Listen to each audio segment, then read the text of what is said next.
Everyone, welcome back to the next video. In this video I will show you how to remove audio from a video file in Flutter iOS using AVMutableComposition.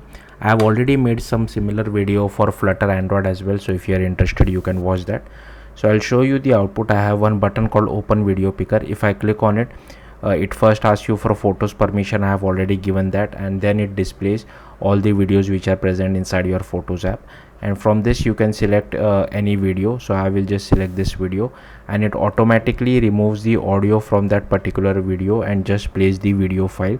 So as here you can see, you might not be able to hear any audio.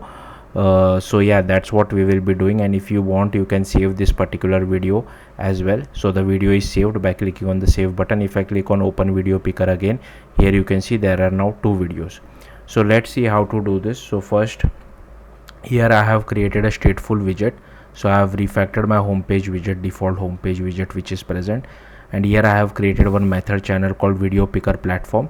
So here I have two text button, one which invokes pick video. So once the video is picked from the photos app, we automatically remove the audio and play it inside AV player view controller. And second button invokes the save video method. So you will have to use the same identifier on native iOS side as well. So this as well as this. Now if I open our macOS app, iOS app, iOS XE workspace inside Xcode, the first thing which you have to do is you will have to go to info.plist, and here you will have to give photo library usage description permission. Then you will have to go to your app delegate and import photos UI as well as AVKit, and here I am extending phpicker view controller delegate.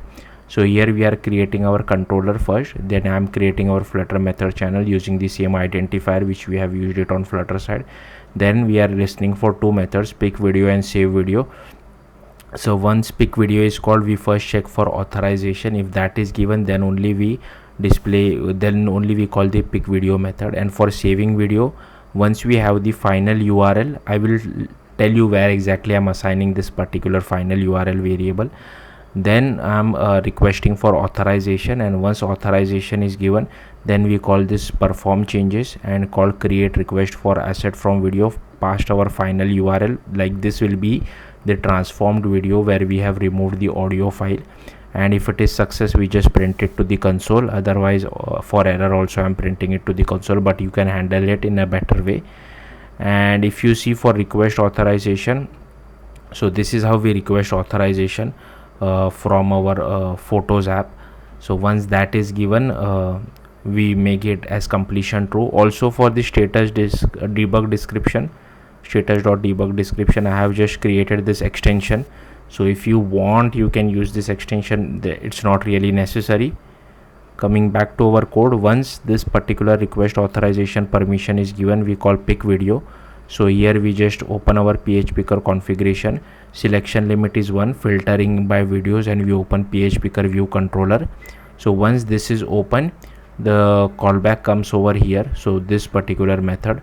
So once the user picks a video, we get this particular result. Now here I have created one completion handler. We'll come back to that in a bit, but as soon as the user picks a video, we'll have to save that video to a temporary location. So that's what all this entire code is all about. So we are just saving the file to a temporary location.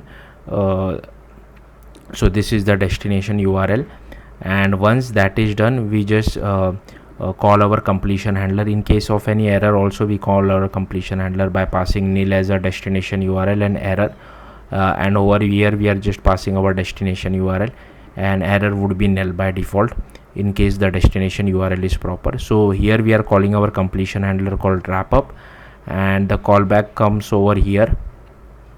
So if you see here, we are calling this particular method handle pick video result, and we are dismissing our like photos view controller.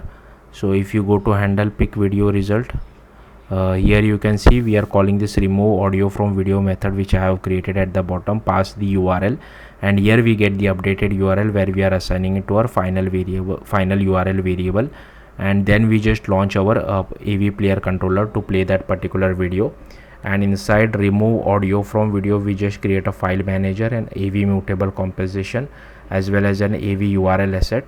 then we just add the video for composition video track as well as source video track. We are not bothered about the audio, so this will help us to remove the audio from the video file. We get the duration of that particular video, and then we pass that duration to our cm time range make. Then we just insert that particular time range to our source video track and create a composition video track. Then we create an export path as well as an export variable, and if the file already exists, we remove that particular file. Then we create an AV export session, pass our export URL, the output file type, and export it, and from this we get the output URL. So yeah, that's it. Thank you for watching. Bye.